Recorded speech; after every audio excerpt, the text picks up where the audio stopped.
Silakan memasuki ruangan dengan tetap menjaga jarak. Ya, silakan.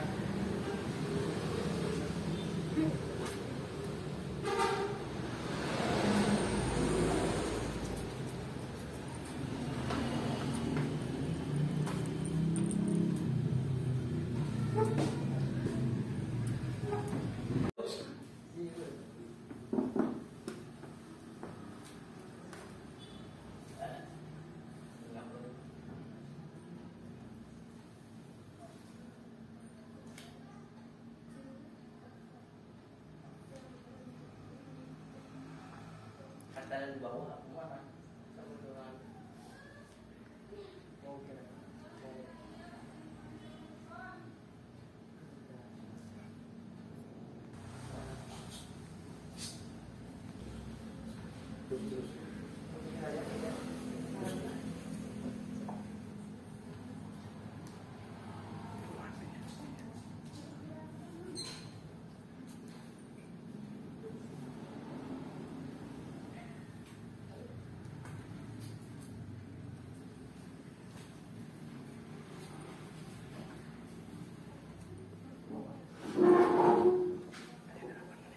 Bismillahirrahmanirrahim. Assalamualaikum warahmatullahi wabarakatuh.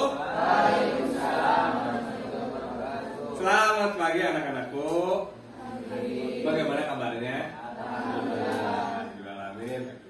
Sebagaimana undangan yang telah Bapak berikan pada hari kemarin, bahwa hari ini kita akan mengadakan kegiatan diseminasi pendidikan multikultural di MTS Negeri 2 Pangandaran.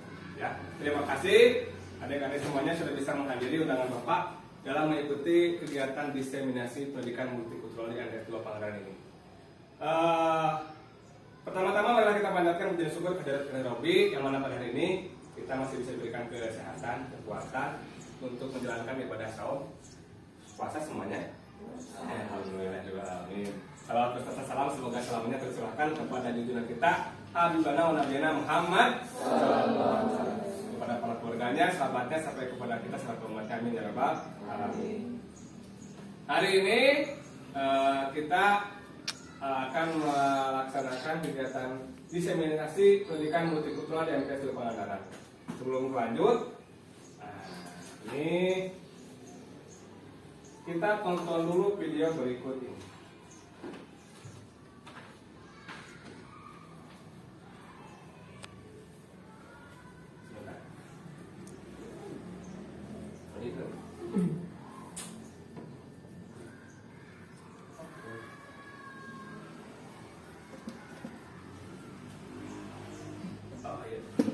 Bentar.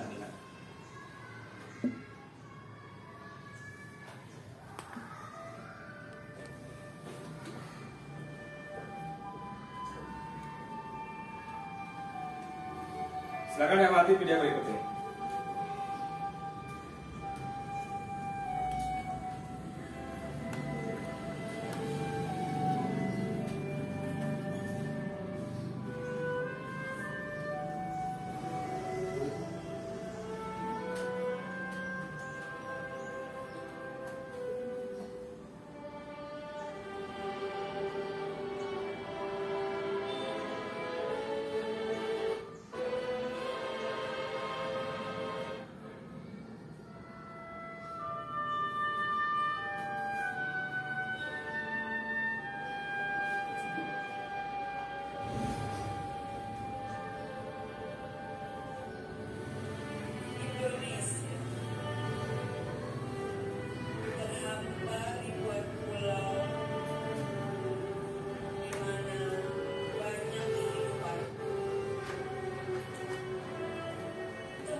Lurus ya Pak?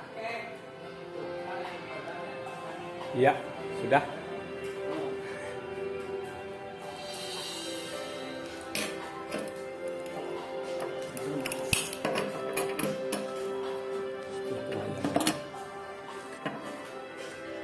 Hei, ini pertanyaannya. Ada yang tahu berapa jumlah pulau di Indonesia? Berdasarkan video tadi, saya ingat 250 juta dipotong pajak. Ingat? Ada berapa? Sen? Udah sih.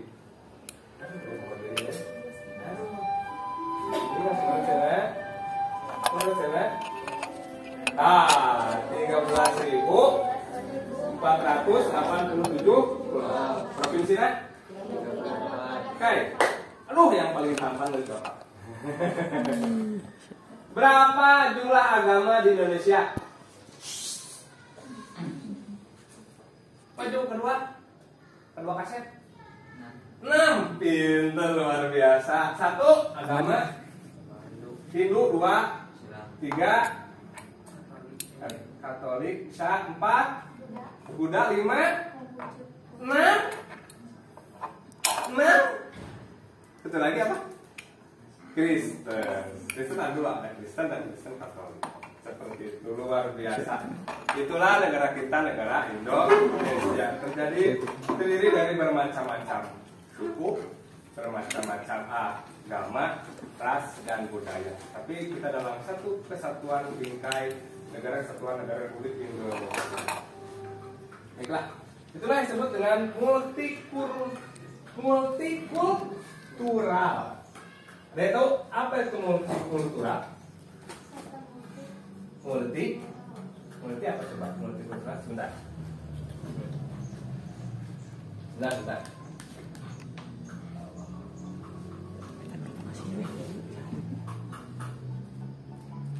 Ya, multikultural.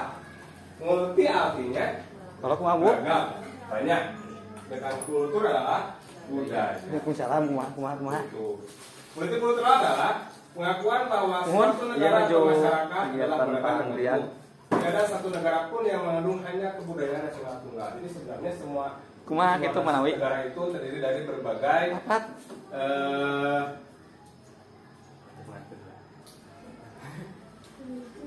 batasan Pak ya.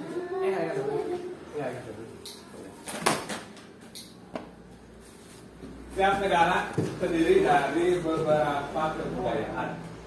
Suku kita, kamu suku apa? Sukunya apa? Sunda. Kamu Sunda, wajahnya sudah mumpul. Berarti kita semua di sini, yang ada di sini satu suku. Agamanya Islam semua, Kemudian rasnya ini juga Sunda. Sini yang berbeda mungkin di kita adalah perbedaan gender. Tahu gender apa? Gender sudah tahu? Perbedaan jenis kelamin, ada laki, ada perempuan. Seperti itu. Nah, terima kasih. Nah, sama itu pun juga multikultural. Ya, ada sekolah yang misalkan ada kelas perempuan, kelas akhwat, ada kelas laki-laki, kelas perempuan, dipisah seperti itu. Di kita di sini tidak ada, semuanya sama, baik laki-laki maupun perempuan mendapatkan perlakuan yang sama di sekolah kita. Itulah makanya ada pendidikan multikultural. Di sini lihat, pendidikan multikultural adalah proses pengembangan seluruh potensi manusia yang menghargai pluralitas dan heterogenitasnya sebagai konsekuensi keberagaman budaya, etnis, suku, dan aliran agama. Pluralitas tadi keberagaman, heterogenitas juga sama keberagaman. Ada heterogen, ada homogen. Heterogen artinya terdiri dari bermacam-macam suku. Kalau di kita karena sekolahnya bukan berbasis pesantren, rata-rata tidak begitu banyak kedatangan dari orang luar ya. Kalau dari biasanya kalau sekolah yang pesantren, boarding school ada yang dari siswanya berasal dari daerah luar. Itu bahkan ada yang dari luar pulau. Kalau kita paling perbedaannya hanya gender dan juga status sosial. Status sosial masih diperhatikan. Wah, ini kamu maaf ya. Misalkan contoh, anak petani, anak pejabat, anak pemulung, misalkan ya itu masih ada apa ya? Status sosial seperti itu. Nah, pendidikan multikultural adalah adanya saling menghargai seperti itu. Walaupun ini anak pejabat, anak pemulung, anak petani, semuanya sama di mata sekolahnya. Tidak boleh dibeda-bedakan. Wah, dasar kamu, teman-teman yang cantik, yo segeng, yang tampan segeng, tidak boleh. Semuanya sama. Karena fisik juga sama. Tidak boleh membeda-bedakan. Saling menghargai satu sama lain. Itulah yang dimaksud dengan pendidikan multikultural. Bisa dipahami? Oke, jadi kita harus menghargai seperti itu. Laki-laki, perempuan tidak boleh saling menghina. Wah, saya laki-laki, saya bebas menyuruh-nyuruh kaum perempuan, tidak boleh. Ya, sama. Nah, tapi adil pun tidak berarti harus menanggung beban yang sama. Misalkan perempuan akut air, semuanya pas bersih-bersih, laki-laki cuma bagian kemoceng itunya kan nggak adil seperti itu. Laki-laki karena tenaganya lebih kuat, bagian angkut air dan sebagainya, wanitanya bagian yang sapu. Tapi melakukan tugas yang sama, yaitu bersih-bersih. Seperti itu maksud Bapak. Tidak dibeda-bedakan. Ya, paham? Laki-laki tidak boleh menindas kaum perempuan, perempuan juga tidak boleh merasa direndahkan laki-laki. Semuanya sama di sekolah. Lanjut. Multikultural dalam Islam. Dalam sejarah Islam, pada kepemimpinan Rasulullah SAW, masyarakat di Madinah adalah masyarakat yang plural, menjemuk dan heterogen. Di Madinah itu tidak hanya kaum muslimin sebenarnya. Di sana ada berbagai etnik. Tidak hanya Arab itu bukan satu suku, sama seperti kita. Indonesia bukan berarti satu suku Indonesia saja, tidak. Arab pun juga sama, banyak sukunya. Ada Aus, Khoraj, Afrika, Ramadan, agama juga banyak seperti itu. Itu pada zaman Rasul pun demikian, tidak sama. Masyarakat tersebut diikat oleh suatu kesepakatan itu piagam Madinah yang di dalamnya sangat menghormati hak asasi manusia dan menjunjung perbedaan. Jadi perbedaan-perbedaan ada diikat oleh piagam Madinah. Di Indonesia, bukan peristiwa apa yang mengikat adanya rasa persatuan dan menyingkirkan perbedaan di Indonesia suku? Ada itu enggak? Isra Mi'raj, oke, kurang pas. Peristiwa di Indonesia 28 Oktober 1928, Hari Sumpah Pemuda, luar biasa. Siapa namanya? Nur Aini. Sumpah Pemuda. 1. Kami putra dan putri Indonesia mengaku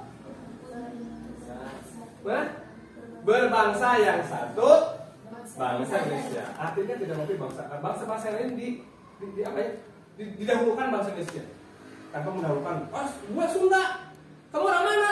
Sorry ya, nggak berarti mengapa seperti itu. Ya, semuanya bersatu, diutamakan satu bangsa Indonesia. Yang kedua, kami putra dan putri Indonesia mengaku bertumpah darah yang satu, tanah air Indonesia. Terakhir, kami putra dan putri Indonesia menjunjung tinggi bahasa persatuan, bahasa Indonesia. Di sini ada ikatan. Ya, kalau di Arab ada diikat oleh piagam Madinah, di Indonesia diikat dengan sumpah pemuda seperti itu. Itu zaman dulu. Lalu tanggal 17 Agustus 1945 diproklamasikanlah Negara Kesatuan Republik Indonesia. Diikatlah oleh satu NKRI, semuanya sama dari Sabang sampai Merauke, semuanya saudara kita. Walaupun berbeda jenis kulit, sehitam apapun kulit bapak, itu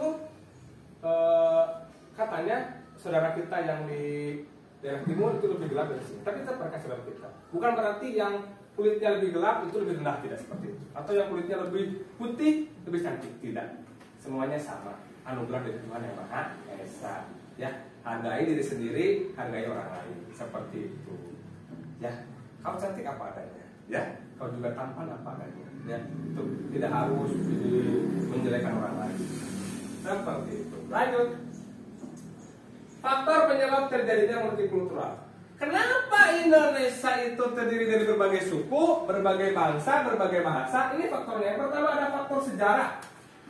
Indonesia itu dulunya masuk sebelum adanya pencairan es. Katanya negara kita itu wilayahnya masuk ke daerah Asia, masuk ke Cina, daratan. Dan sebelah lagi yang daerah Papua ke sana masuk ke Australia. Jadi dua. Nah, yang Australia itu kaum berkulit hitam, yang di kita kaum berkulit putih, seperti itu. Menyatu. Ada ada pencairan es pada zaman manusia purba, jadilah seperti ini. Ada yang di timur berkulit hitam, di kita barat berkulit seperti ini, sawo matang. Nah, perkawinan duanya ada di daerah timur, daerah Nusa Tenggara seperti itu, perselangan dan keduanya. Itu faktor sejarah. Kemudian lanjutkan lagi ada faktor kerajaan-kerajaan. Masih ingat sejarah? Kerajaan pertama ditemukan di Kalimantan yaitu kerajaan Kutai beragama Hindu. Sehingga di Aceh ada kerajaan Samudra Pasai beragama Islam. Di Palembang ada kerajaan Sriwijaya, itu agama Buddha. Seperti itu faktor sejarah. Kemudian datang lagi nanti penjajah. Yang pertama datang menjajah adalah negara sebelum Belanda, ternyata tidak. Portugis. Lalu datang Belanda. Mereka juga, itulah yang mengakibatkan adanya kita keberagaman. Itu membawa agama juga. Lalu ada letak geografis. Kita berada di wilayah garis khatulistiwa, selalu hangat. Kita hanya mengenal 2 musim. Ya. Kalau geografis itu keadaan kita yang begitu sangat luas. Daerah Indonesia dari Aceh sampai Papua sangat luas. Karena saking luasnya, maka penyebaran penduduk bermacam-macam. Ada yang daerah pantai seperti kita, ada yang daerah gunung, ada yang di hutan, pedalaman, seperti itu. Hal itulah yang menyebabkan perbedaan kebudayaan. Orang yang tinggal di pantai akan memiliki perbedaan kebudayaan yang tinggal di pegunungan, seperti itu. Karena daerahnya bermacam-macam, inilah yang menyebabkan perbedaan kebudayaan negara kita. Lanjut, adanya pengaruh budaya asing. Tadi Islam masuk melalui pedagang Arab, India, seperti itu. Kemudian juga ada pengaruhnya dari tadi penjajah Belanda dan Portugis. Mereka membawa misi 3G, Gold, Gospel, Glory. Gold artinya, ada yang tahu? Gold, emas. Mereka mencari kekayaan. Gospel itu artinya agama. Mereka menyebarkan agama Kristen. Glory artinya kejayaan. Mereka menjajah negara kita. Itu. Makanya masuknya agama Kristen melalui datangnya salah satunya pengaruh dari penjajahan Portugis dan Belanda. Kondisi iklim. Tadi sebutkan bahwa kita hanya memiliki 2 musim, yaitu musim hujan dan musim panas. Pernah terjadi musim salju di sini? Tidak. Kalau di luar daerah tropis seperti kita, yang jauh dari garis khatulistiwa, mereka mengenal 4 musim. 4 musim semi, musim gugur, musim salju, dan musim musim panas. Jadi ada terkadang 3 bulan mereka tidak keluar rumah. Ada budaya seperti itu. Kalau kita tidak mengenal musim salju, makanya kita tidak ada mengenal lempar sajunya, membuat boneka salju, nggak ada, nggak mengenal seperti itu. Mau lempar apa kita? Paling lempar juga tanah gitunya. Nah, banyak budayanya seperti itu. Tidak ada makan makanan yang banyak mengandung alkohol. Kita tidak dijaga seperti itu dan sebagainya seperti itu. Itu adalah kondisi iklim. Terakhir integrasi nasional. Tadi adanya Sumpah Pemuda tanggal 28 Oktober 28. Nah, siapa namanya? Siapa namanya? Lutfi, luar biasa. Dan kemerdekaan Indonesia tanggal tahun luar biasa. Proklamatornya adalah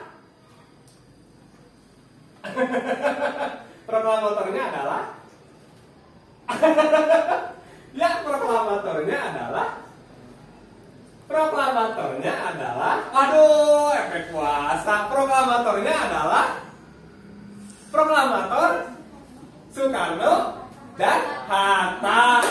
Aduh, proklamator itu adalah orang yang membacakan teks proklamasi. Tidak apa-apa ya. Sekaligus menjadi presiden pertama. Itulah yang menjadi integrasi nasional, yang mengikat semua perbedaan menjadi satu ikatan, persatuan Indonesia. Lanjut. Tujuan pendidikan multikultural. Pendidikan multikultural lahir karena permasalahan manusia yang ditindas karena adanya perbedaan. Pendidikan multikultural itu sangat memuliakan manusia karena memandang manusia itu setara, dapat bekerja sama dan saling menghormati walaupun adanya perbedaan budaya, ras, etnis, agama, jenis kelamin, dan cara pandang. Jadi pendidikan multikultural lahir karena adanya manusia yang selalu ditindas seperti itu. Dulu ada apartheid. Paham apartheid yang menganggap orang berkulit hitam akan selalu jadi budak di Afrika. Nah, ada yang pernah tahu? Tokohnya adalah dulu yang pembebasannya adalah Nelson Mandela, yang membebaskan bahwa semua orang itu sama, ya, membebas seperti itu. Dan masih banyak lagi. Itu makanya setelah adanya Perang Dunia II muncullah ini pendidikan multikultural, bahwa semuanya itu sama, semua manusia sama, memiliki HAM. HAM itu singkatan dari hak asasi manusia. Semuanya sama, luar biasa. Jenis kelamin sama, ras, agama, semuanya sama. Tidak ada yang lebih baik. Ini adalah pendidikan multikultural dalam Sisdiknas, diatur oleh Undang-Undang Nomor 20 2003 Pasal 4 Ayat 1 yang menyatakan bahwa pendidikan dapat diselenggarakan secara demokratis, berkeadilan, tidak diskriminatif dengan menjunjung tinggi hak asasi manusia. Semuanya sama. Kamu anak petani tidak boleh sekolah di sini. Nah, tidak seperti itu. Kamu anak pejabat ya, boleh sekolah. Tidak. Semuanya sama. Berbeda dengan zaman penjajahan dulu yang sekolah itu hanya anak bangsawan. Kamu anak bos gula boleh masuk. Kamu anak pemulung, misalkan ya. Kamu anaknya anak petani biasa tidak boleh sekolah. Tapi sekarang semuanya sama. Bapak juga tidak mungkin bisa jadi guru kalau zaman dulu.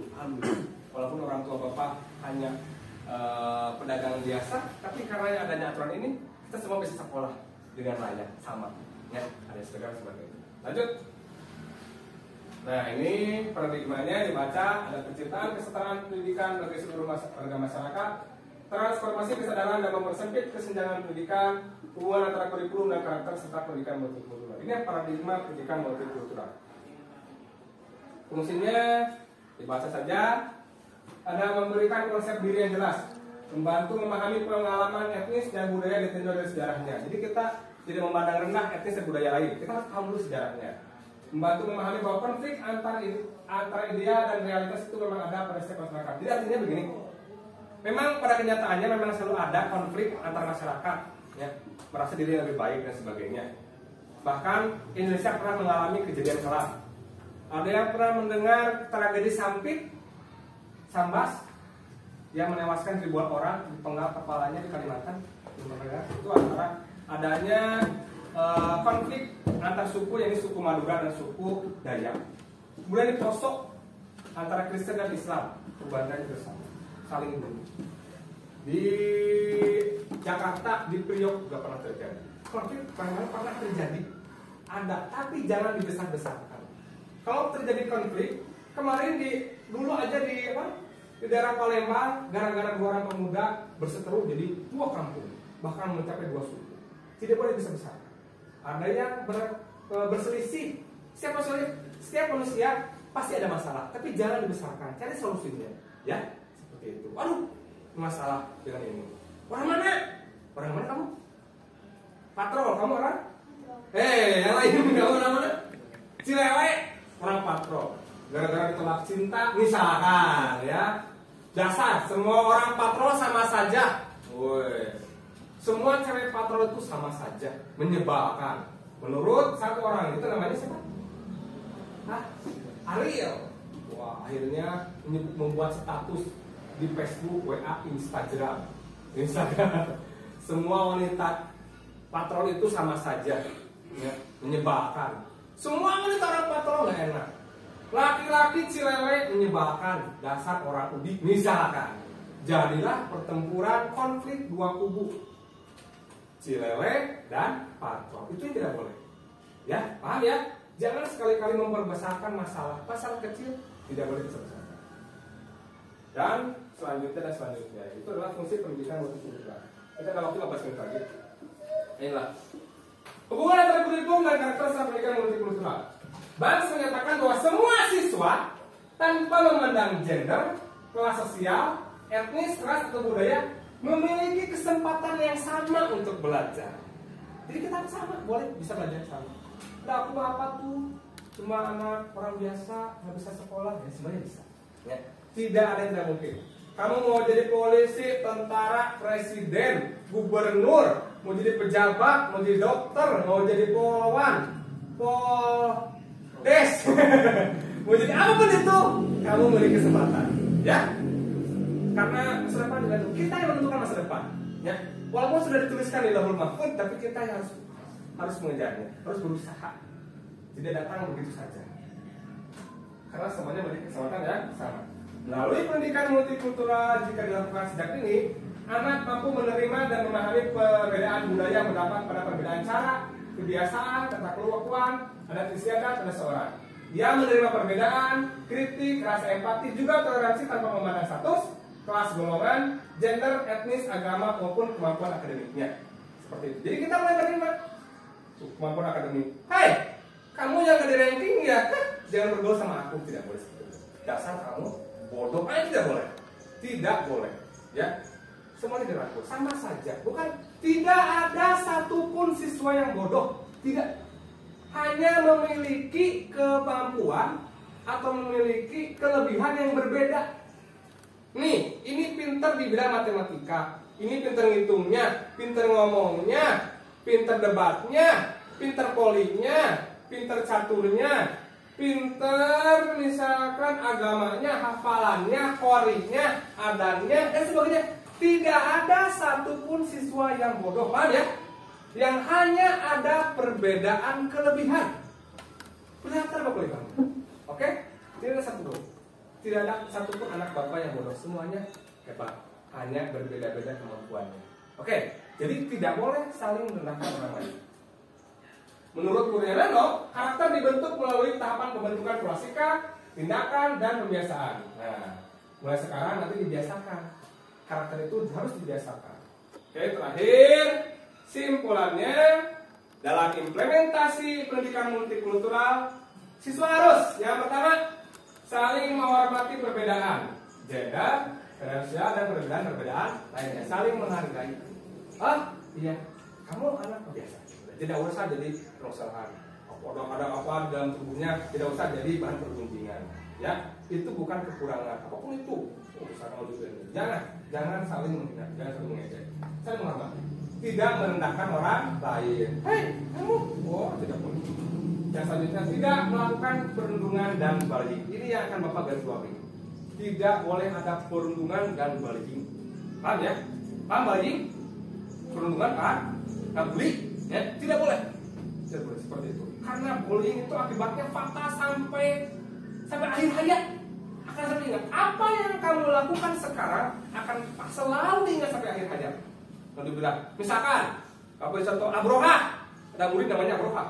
Contoh ya, selalu menghina kepada Siti Madrosa. Misalkan, Siti Madrosa bilang, Siti Madrosa, anak jelek, coba dibilang anak jelek, dikatain anak miskin, dasar lo anak miskin jelek. Apa yang suka di sini? Wah, itu tidak boleh. Sampai kapanpun beban mentalnya si terima dosa akan ingat sampai kapanpun. Walaupun memaafkan tapi tidak akan lupa. Beban itu seperti itu. Jadi tidak boleh ada perundungan. Ingat, dosa kepada Allah bisa kita lakukan dengan taubat langsung. Tapi dosa kepada manusia kita harus melalui adanya saling memaafkan. Baik, kebayang nggak kalau kamu nggak sempat minta maaf? Bagaimana percuma kamu ibadah tapi ada dosa mengganja dengan sesama makhluk, itu yang mengakibatkan kamu nanti masuk neraka. Alhamdulillah ini dalil. Paham ya? Tidak boleh ada. Ini semua ciptaan Allah. Ketika kamu menghina seseorang, kamu sama seperti menghina penciptaannya. Misalkan kamu menggambar, nah coba ya, melukis menggambar kuda. Menurut Ariel, ih gambarnya jelek banget, jelek, gambar jelek. Misalkan, kamu sebagai penciptanya sakit hati atau tidak? Hah? Sama. Ketika kamu menghina makhluk hidup, manusia, hei, dasar siswa jelek, hei, jelek, hei, pendek, hei, hitam, hei, kecil, hei, bodoh, misalkan. Kamu sama dengan menghina penciptanya, sama dengan menghina Allah Subhanahu wa Ta'ala. Jadi jangan sekali-kali melakukan bullying atau perundungan. Paham? Oke. Lanjut keempat, menghindari terjadinya konflik akibat adanya perbedaan baik pendapat atau tidak. Jadi tidak boleh. Aduh, ini pokoknya ya misalkan di kelas ini terjadi perbedaan pendapat sering. Biasanya laki-laki perempuan. Kalau biasanya ya, hei laki-laki atuh angkat kursi. Cewek atuh ngangkat, laki bagian sekali-kali cewek ngangkat kursi awalnya sapu. Misalkan pernah terjadi sering beberapa gitu lihat, hah laki atuh tuh sapu atuh balik baiknya. Itu tuh pernah. Nah itu perbedaan pendapat, kepentingan tidak boleh diperbesarkan sehingga menjadi konflik. Tidak boleh saling musuhan. Wah, gak akan nanya kamu benci sama kamu kemarin nggak bersih-bersih. Tidak boleh ya gitu. Kamu besok nanti bersih-bersih ya, dibantu ya, gitu. Jadi jangan semuanya wanita. Sekali-kali laki-laki bantulah. Laki-laki kalau bersih-bersih, laki-laki bagian angkut kursi, ya, sapu, ngepel, bersih kaca, cukup. Wanita ngapain? Wanitanya sama saling bareng-bareng, ya seperti itu. Semuanya akan dikerjakan indah bila bersama-sama. Yang terakhir, menjunjung tinggi persatuan dan kesatuan di atas perbedaan. Ya, kita semua sama, negara kesatuan Indonesia. Di daerah lain, ketika nanti kalian besar, kuliah, bekerja dimanapun, tidak boleh merendahkan. Di mana bumi dipijak, di situ langit dijunjung. Artinya dimanapun kita berada, peraturan, adat, kebiasaan yang berada di daerah tersebut harus kita pahami, harus kita taati. Seperti itu. Paham ya? Tidak boleh. Dari Sunda kan tidak gitu atuh. Gimana? Ya, tetap saja sama. Walaupun kita berada di manapun, ikuti daerah sana. Di daerah Jawa misalkan demikian, Punten, Monggo, ya, Jawa. Dari Sunda nggak gitu. Nah, nggak boleh. Ya, tetap kita mengikuti aturan yang ada di mereka. Nah, tapi tidak boleh menghilangkan jati diri kalian sebagai bangsa Indonesia. Seperti itu. Terakhir. Thank you. Akhir kalam. Seperti itulah pendidikan multikultural. Artinya di kelas dimanapun tidak boleh adanya saling menghina, merendahkan. Kita harus saling menghargai. Ada pertanyaan sampai sini? Tidak ada? Oke. Terima kasih atas perhatiannya. Mohon maaf atas segala kekurangan dan kesalahan Bapak dalam menyampaikan informasi. Mudah-mudahan bermanfaat. Akhirul kalam. Assalamualaikum warahmatullahi wabarakatuh. Ya, tepuk tangan untuk kita semua. Terima kasih, Ujang. Hey, ada 8A, oke? Ya, itu pelajaran tadi bahwa pendidikan multikultural harus diterapkan sejak kita menginjak bangku sekolah. Seperti itu, ya, anak-anakku. Baik, sampai sini ada pertanyaan? Pak, bagaimana sikap saling menghormati terhadap agama lain? Sikap saling menghormati terhadap agama lain. Baik. Kita sebagai umat muslim tentunya punya pedoman seperti tertera dalam surat Al-Kafirun yang berbunyi Bismillahirrahmanirrahim. Qul ya ayyuhal la a'budu ma ta'budu wa la antum a'budun ma a'bud wa la ana a'budu ma abattum lakum dinukum waliyadin. Ya seperti itu. Jadi intinya Bahwa terdapat agama lain itu ibadah mereka untuk mereka, ibadahku untuk ibadahku. Ya, bagimu agamamu, bagiku agamaku. Jadinya artinya kita itu tidak boleh bercampur urusan agama mereka, dan mereka pun tidak boleh mencampuri urusan agama kita. Kita ibadah sesuai dengan keyakinan kita, sesuai akidah kita, mereka pun demikian. Jadi saling menghormati di sini bukan berarti kita harus ikut merayakan, tidak seperti itu. Tapi dengan tidak mengganggu ibadah mereka, itu sudah termasuk saling menghormati menurut ajaran Islam. Bisa dipahami ya? Ya. Ada pepatah mengatakan orang Sunda, kudu logor dina liang jarum, ulah seret di buan. Artinya tidak boleh bermusuhan satu sama lain. Tidak boleh ada musuh satupun, ya. Seperti itu. Sahabat 1000 itu kurang. Tapi kalau musuh saat itu sudah terlalu banyak. Seperti itu. Ada lagi pertanyaan? Tidak? Tidak. Ya, penjelasannya cukup sekian karena sudah waktu sudah cukup. Jadi untuk hari ini mudah-mudahan bermanfaat. Mohon maaf atas segala kekurangan dan kesalahan untuk kelas A ini. Terima kasih. Akhir kalam. Assalamualaikum warahmatullahi wabarakatuh.